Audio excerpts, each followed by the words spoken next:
प्यारे बच्चों, आज हम आपकी भारत की खोज पुस्तक का पहला पाठ पढ़ेंगे। लेकिन पाठ समझने से पहले हम इस पुस्तक के लेखक पंडित जवाहरलाल नेहरू जी के बारे में जानेंगे। बच्चों, जैसा आपको पता है कि एक लंबे समय तक हमारा भारत देश अंग्रेज़ों का गुलाम रहा और अपने देश को आज़ाद करवाने के लिए अनेक देशभक्तों ने सक्रिय रूप से आज़ादी की लड़ाई में भाग लिया। उनमें से ही एक थे पंडित जवाहरलाल नेहरू। जब देश आज़ाद हुआ 15 अगस्त 1947 को, तो उसके बाद से ही पंडित जवाहरलाल नेहरू हमारे देश के प्रथम प्रधानमंत्री रहे। 27 मई 1964 को उनकी मृत्यु हुई और उस समय तक वो हमारे देश के प्रधानमंत्री पद पर रहे। वे एक प्रसिद्ध लेखक भी रहे। उन्होंने अपने जीवन काल में अनेक पुस्तकें लिखी। भारत की खोज पुस्तक उन्होंने अंग्रेजी भाषा में लिखी, डिस्कवरी ऑफ इंडिया के नाम से। इस पुस्तक का बाद में हिंदी भाषा में अनुवाद हुआ और 1944 में ये पुस्तक उन्होंने अहमदनगर के किले में जब वो अपना कारावास का जीवन जब वो व्यतीत कर रहे थे, तो उस समय उन्होंने ये 5 महीने में लिखी थी और ये पुस्तक सन 1946 में प्रकाशित हुई। पाठ 1 है आपका अहमदनगर का किला। जब जवाहरलाल नेहरू जी ने स्वतंत्रता आंदोलन में भाग लिया तो वो कई बार जेल भी गए। तो एक बार उन्हें अहमदनगर के किले की जेल में बंद कर दिया गया था। ये उनकी 9वीं जेल यात्रा थी। इससे पहले वो 8 बार अन्य जेलों में जा चुके थे। उन्हें इस किले में आए हुए 20 महीने से अधिक का समय हो चुका था।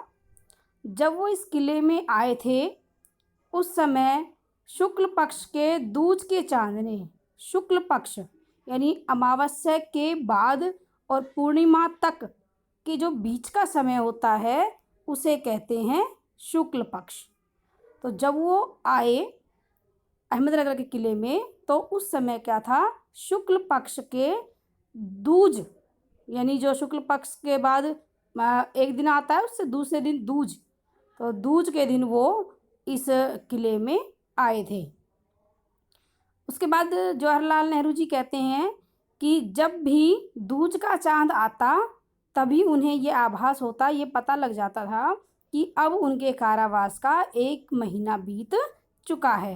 कारावास होता है जब जेल में रहकर जो जीवन जीते हैं, उसको कहते हैं कारावास। ठीक है। उनके बंदी जीवन में चांद उनका सहचर रहा। सहचर मतलब होता है साथी, यानी जब जिन दिनों वो जेल में बंद थे, अपना बंदी का जीवन जी रहे थे, तो चांद जो है वो उनका साथी रहा।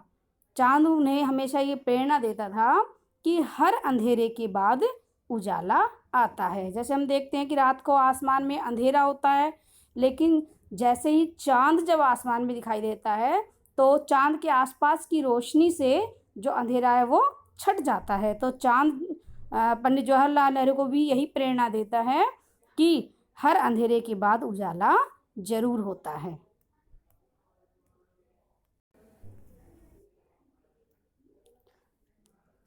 अतीत का भार।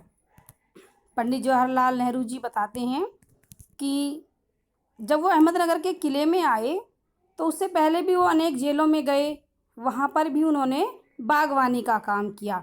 बागवानी का मतलब होता है जैसे कि पेड़ उगाना, छोटे छोटे उनकी देखभाल करना, उन्हें पानी देना, ऐसा कार्य, बागवानी का कार्य उन्होंने अहमदनगर के किले में आकर भी किया। लेकिन जो किला था, पुरानी इमारत थी और पुरानी इमारतों से क्या होते थे, खंडर होती है और उससे सीमेंट वगैरह या छोटे छोटे पत्थर के टुकड़े वगैरह क्या होते हैं, झड़ते हैं। इसके कारण जो अहमदनगर के जो किले की मिट्टी थी वो बंजर हो गई थी, मतलब उपजाऊ नहीं थी। बंजर मतलब होता है जो खेती योग्य ना हो, ऐसी उस वहाँ की मिट्टी थी।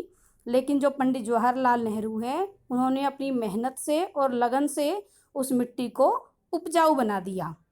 वे लगातार कई घंटे तपती धूप में क्यारियाँ बनाते थे पौधों को उगाने के लिए। पंडित जवाहरलाल नेहरू कहते हैं कि जो अहमदनगर का किला है वो एक इतिहास स्थल है। इतिहास स्थल मतलब इतिहास से संबंधित स्थान है। इस किले में अनेक दुर्भिसंधियाँ हुई। दुर्भिसंधियाँ मतलब होता है षड्यंत्र हुई। और वो कहते हैं कि उन्हें किले से जुड़ी हुई एक घटना आज भी याद है और वो घटना है चांद बीबी नामक एक महिला की। वो बड़ी साहसी महिला थी। उन्होंने हाथ में तलवार उठाकर अपनी सेना का नेतृत्व किया। नेतृत्व करना मतलब अगुवाई करना। अपनी सेना का नेतृत्व किया किसके खिलाफ? अकबर की शाही सेना के विरुद्ध। विरुद्ध मतलब होता है खिलाफ। लेकिन उसी के ही अपने एक आदमी के द्वारा उनकी मृत्यु कर दी गई।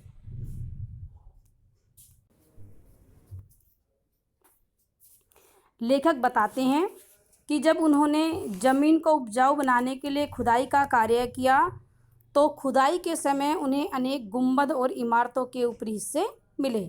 गुंबद एक गोलाकार एक इमारत होती है, उसके हिस्से मिले। लेखक इस खुदाई के कार्य को जारी नहीं रख सके क्योंकि खुदाई के कार्य के लिए विभिन्न प्रकार के औजारों की ज़रूरत पड़ती है, लेकिन उनके पास वो औजार नहीं थे।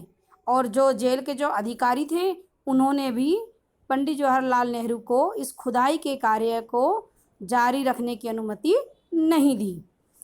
इसलिए पंडित जवाहरलाल नेहरू को ये खुदाई का कार्य बीच में ही बंद करना पड़ा। ठीक है। और उन्होंने अपने हाथ में भारतीय इतिहास को लिखने के लिए कलम उठा ली।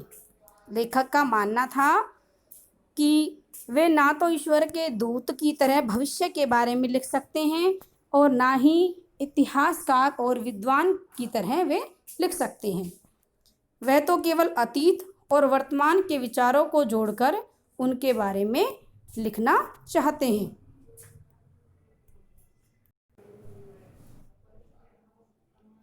अतीत का दबाव।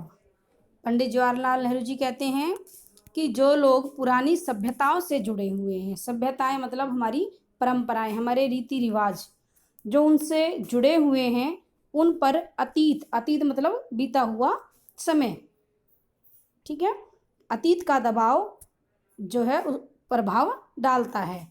ये प्रभाव अच्छा भी हो सकता है या बुरा भी हो सकता है। कभी कभी यह बुरा दबाव दम घोटू हो सकता है, यानी दम घोटने वाला हो सकता है। लेखक अपनी विरासत के बारे में विचार करते हैं। वो सोचते हैं कि उन्हें पिछले हजारों वर्षों में जो कुछ भी मानवता से प्राप्त हुआ है, क्या वही हमारी विरासत है? वे स्वयं को हजारों वर्ष पहले की विजय की खुशी, हार के दुख और साहसिक कार्यों के आनंद का भागीदार मानते हैं। पंडित जवाहरलाल नेहरू को भारत की विरासत में एक अनोखापन सा दिखाई देता है और वे उसी के बारे में लिखना चाहते हैं।